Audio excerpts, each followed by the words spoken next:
Sorry for that. Hello, everyone. I'm Shimaa Aboudeif. I'm from University of Calgary. Today, I'm presenting to you wrist to lower back signal reconstruction via Fourier transfer domain for real-world gait monitoring. This work is supervised by Dr. Sayeh Bayat. Okay, so wearable technology is gaining a lot of traction because this can be used for healthcare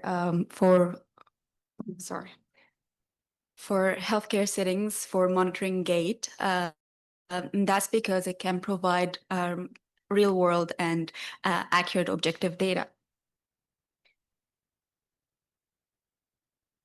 Next slide, please.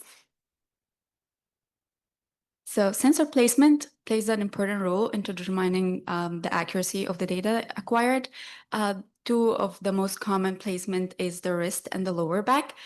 For the wrist sensor, it can be a little less reliable for detailed gait analysis because the wrist has a lot of degrees of freedom.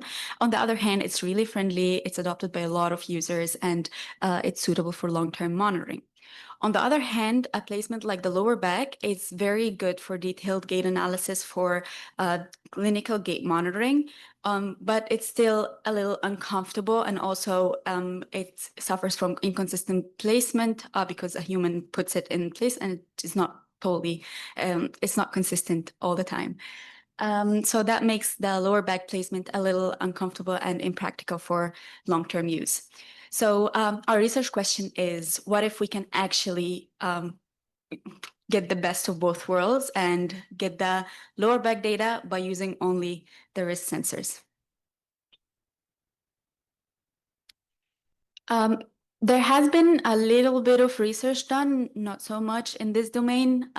So there were papers that looked at the construction of foot and ankle data from the wrist data using machine learning approach. Oh.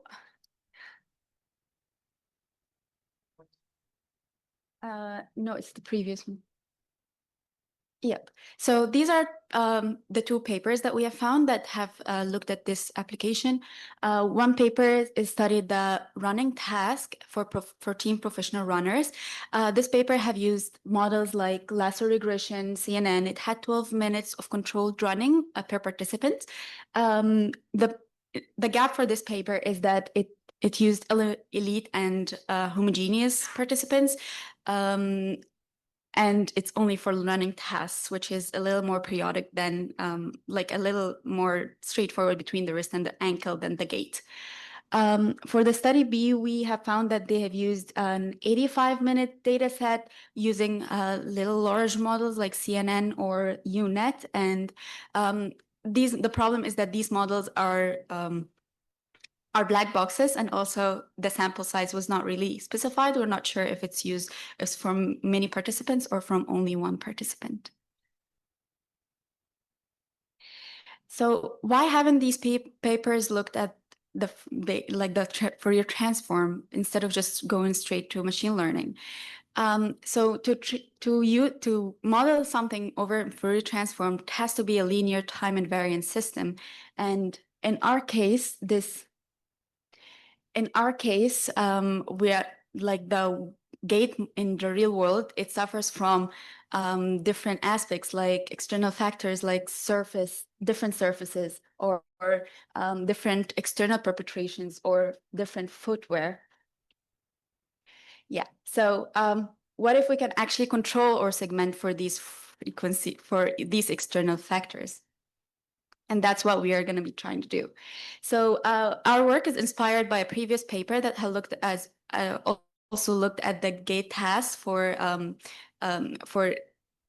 reconstructing the surface EMG from the accelerometer signals of the lower limbs. So this paper have taken the accelerometer data from the tibia and femur, and then they removed the noise artifacts. They did ensemble average to remove the noises and make sure to get the right representative gait pattern.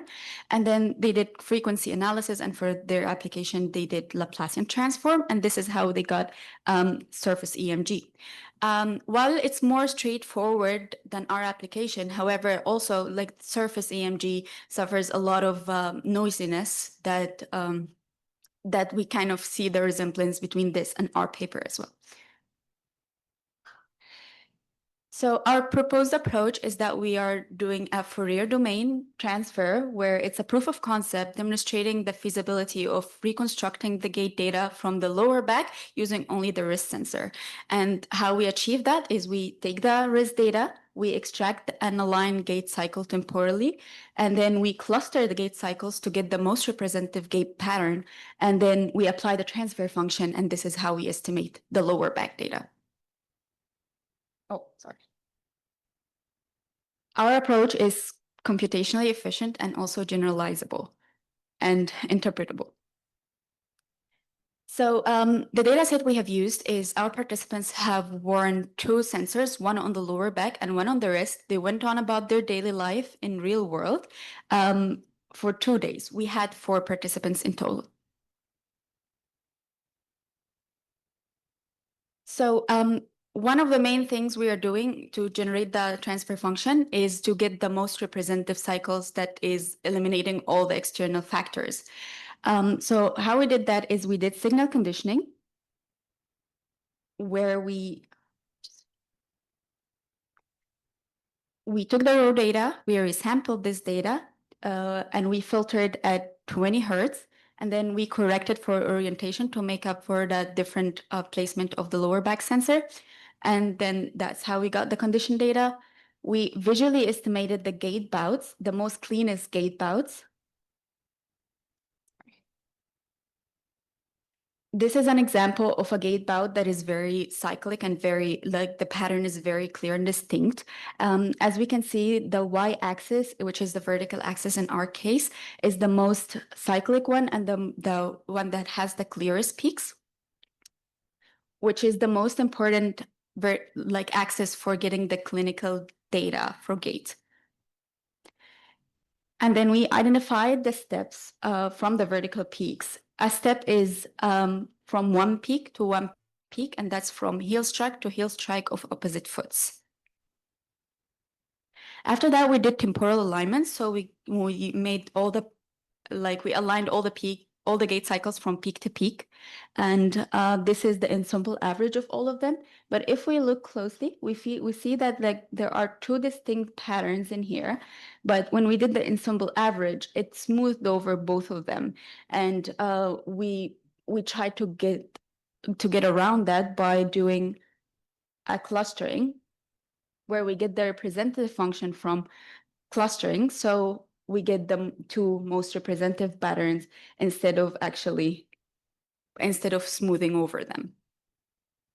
After that, we calculated the frequency function, and as we can see here, all the frequencies are below 20 hertz, which is the results of our filtering, and also most of the frequency components are below 5 hertz, which is consistent with the gait, and we can see that both the wrist and the lower back have almost the same frequency components.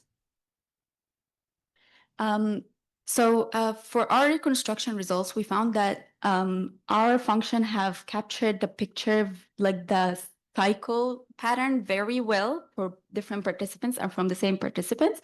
So when we applied the transfer function for the same participant but at a different gait bout, we found that it had a very good RMSE, which is 0.43, and a Pearson correlation of 0.92, which is excellent.